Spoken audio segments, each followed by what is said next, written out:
Sección cuarta. De la sociedad de responsabilidad limitada. Primero. De la naturaleza y constitución. Artículo 146. Caracterización. El capital se divide en cuotas. Los socios limitan su responsabilidad a la integración de las que suscriban o adquieran, sin perjuicio de la garantía a que se refiere el artículo 150. Número máximo de socios.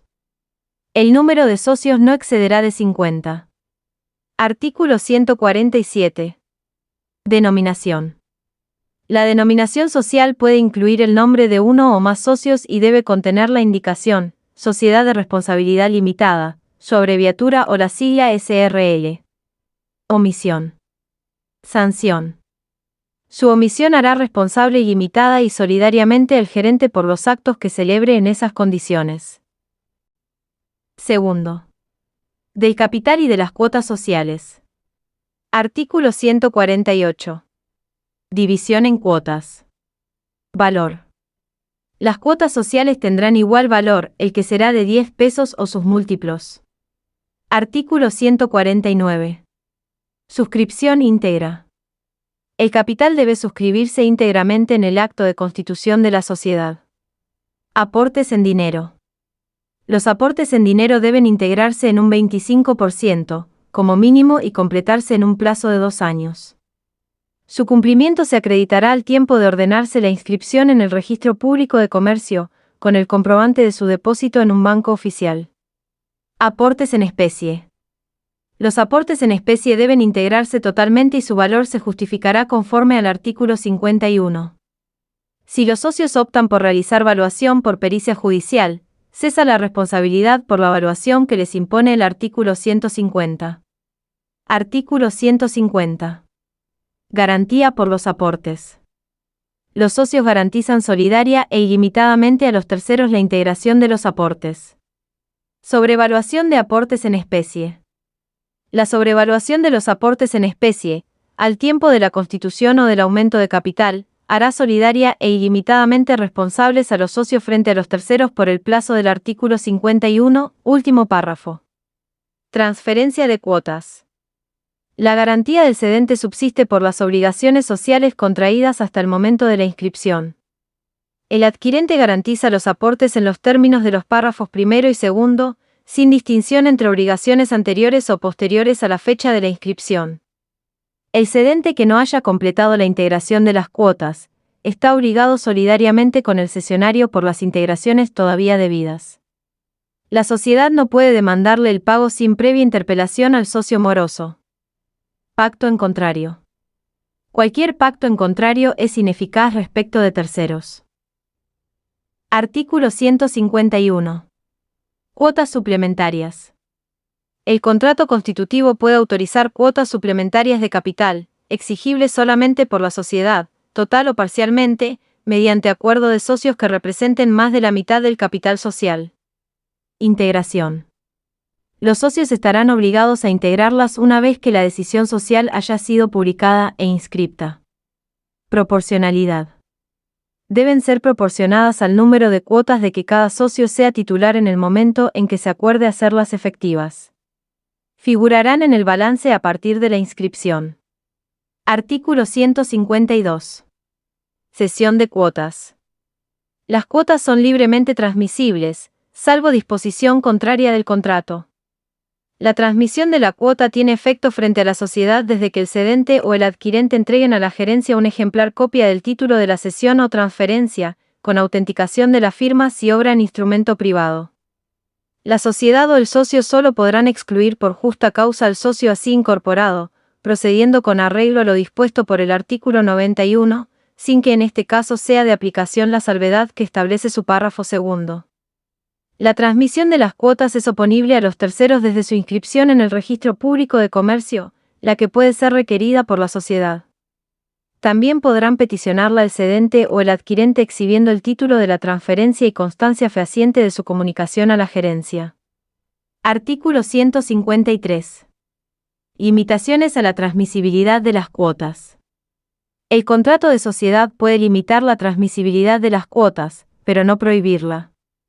Son lícitas las cláusulas que requieran la conformidad mayoritaria o unánime de los socios, o que confieran un derecho de preferencia a los socios o a la sociedad si ésta adquiere las cuotas con utilidades o reservas disponibles o reduce su capital. Para la validez de estas cláusulas, el contrato debe establecer los procedimientos a que se sujetará el otorgamiento de la conformidad o el ejercicio de la opción de compra, pero el plazo para notificar la decisión al socio que se propone ceder no podrá exceder de 30 días, desde que éste comunicó a la gerencia el nombre del interesado y el precio. A su vencimiento se tendrá por acordada la conformidad y por no ejercitada la preferencia. Ejecución forzada. En la ejecución forzada de cuotas limitadas en su transmisibilidad, la resolución que disponga la subasta será notificada a la sociedad con no menos de 15 días de anticipación a la fecha del remate.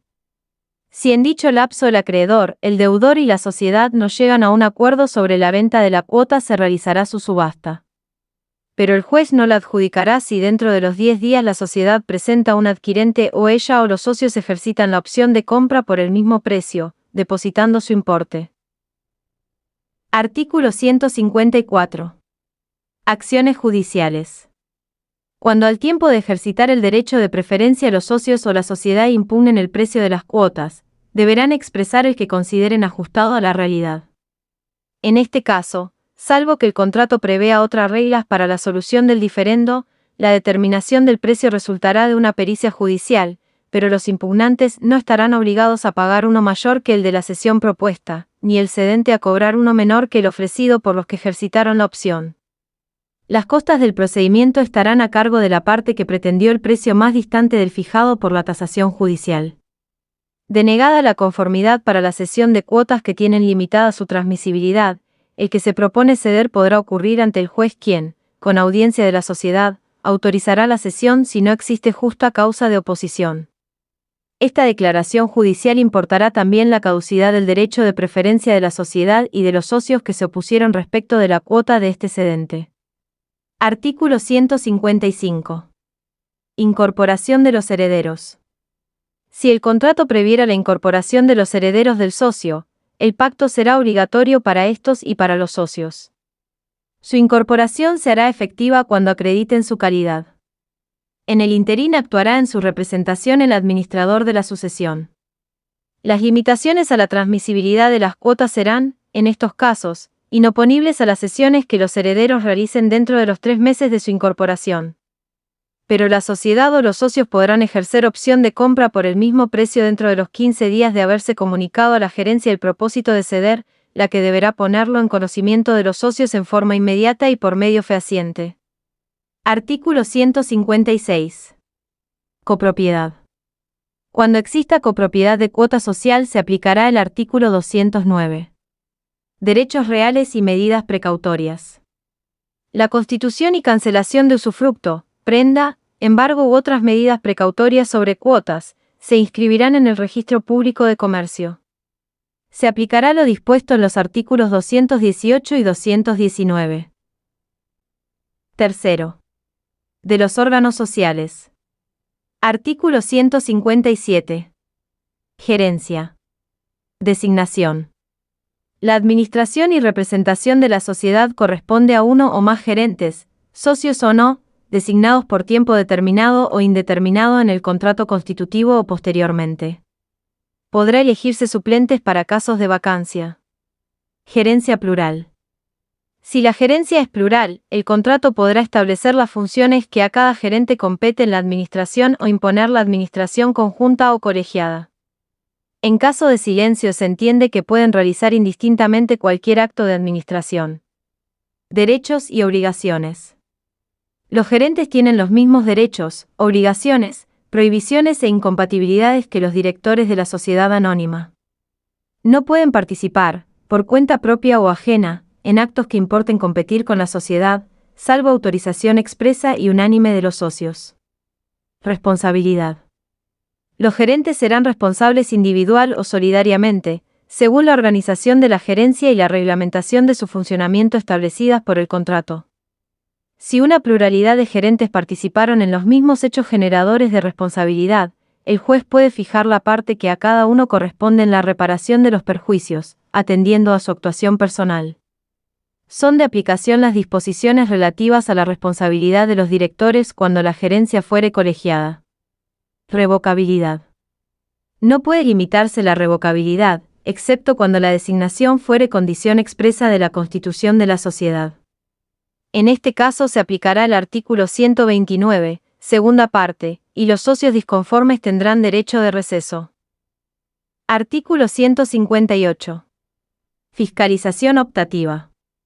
Puede establecerse un órgano de fiscalización, sindicatura o consejo de vigilancia, que se regirá por las disposiciones del contrato. Fiscalización obligatoria. La sindicatura o el consejo de vigilancia son obligatorios en la sociedad cuyo capital alcance el importe fijado por el artículo 299, inciso 2. Normas supletorias. Tanto a la fiscalización optativa como a la obligatoria se aplican supletoriamente las reglas de la sociedad anónima. Las atribuciones y deberes de estos órganos no podrán ser menores que los establecidos para tal sociedad, cuando es obligatoria. Artículo 159. Resoluciones sociales. El contrato dispondrá sobre la forma de deliberar y tomar acuerdos sociales. En su defecto, son válidas las resoluciones sociales que se adopten por el voto de los socios, comunicado a la gerencia a través de cualquier procedimiento que garantice su autenticidad, dentro de los 10 días de habérseles cursado consulta simultánea a través de un medio fehaciente, o las que resultan de declaración escrita en la que todos los socios expresan el sentido de su voto. Asambleas.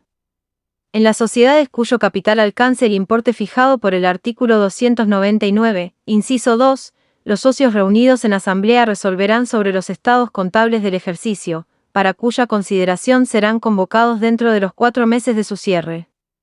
Esta asamblea se sujetará a las normas previstas para la sociedad anónima, reemplazándose el medio de convocarlas por la citación notificada personalmente o por otro medio fehaciente. Domicilio de los socios. Toda comunicación o citación a los socios debe dirigirse al domicilio expresado en el instrumento de constitución, salvo que se haya notificado su cambio a la gerencia. Artículo 160. Mayorías. El contrato establecerá las reglas aplicables a las resoluciones que tengan por objeto su modificación. La mayoría debe representar como mínimo más de la mitad del capital social. En defecto de regulación contractual se requiere el voto de las 3/4 partes del capital social. Si un solo socio representare el voto mayoritario, se necesitará, además, el voto de otro. La transformación, la fusión, la escisión, la prórroga, la reconducción, la transferencia de domicilio al extranjero, el cambio fundamental del objeto y todo acuerdo que incremente las obligaciones sociales o la responsabilidad de los socios que votaron en contra, otorga a estos derecho de receso conforme a lo dispuesto por el artículo 245. Los socios ausentes o que votaron contra el aumento de capital, tienen derecho a suscribir cuotas proporcionalmente a su participación social. Si no lo asumen, podrán acrecer los otros socios, y en su defecto, incorporarse nuevos socios. Las resoluciones sociales que no conciernan a la modificación del contrato, la designación y la revocación de gerentes o síndicos, se adoptarán por mayoría del capital presente en la asamblea o partícipe en el acuerdo, salvo que el contrato exija una mayoría superior. Artículo 161. Voto. Cómputo, limitaciones. Cada cuota solo da derecho a un voto y rigen las limitaciones de orden personal previstas para los accionistas de la sociedad anónima en el artículo 248. Artículo 162. Actas. Las resoluciones sociales que no se adopten en asamblea constarán también en el libro exigido por el artículo 73, mediante actas que serán confeccionadas y firmadas por los gerentes dentro del 5º día de concluido el acuerdo. En el acta deberán constar las respuestas dadas por los socios y su sentido a los efectos del cómputo de los votos. Los documentos en que consten las respuestas deberán conservarse por 3 años.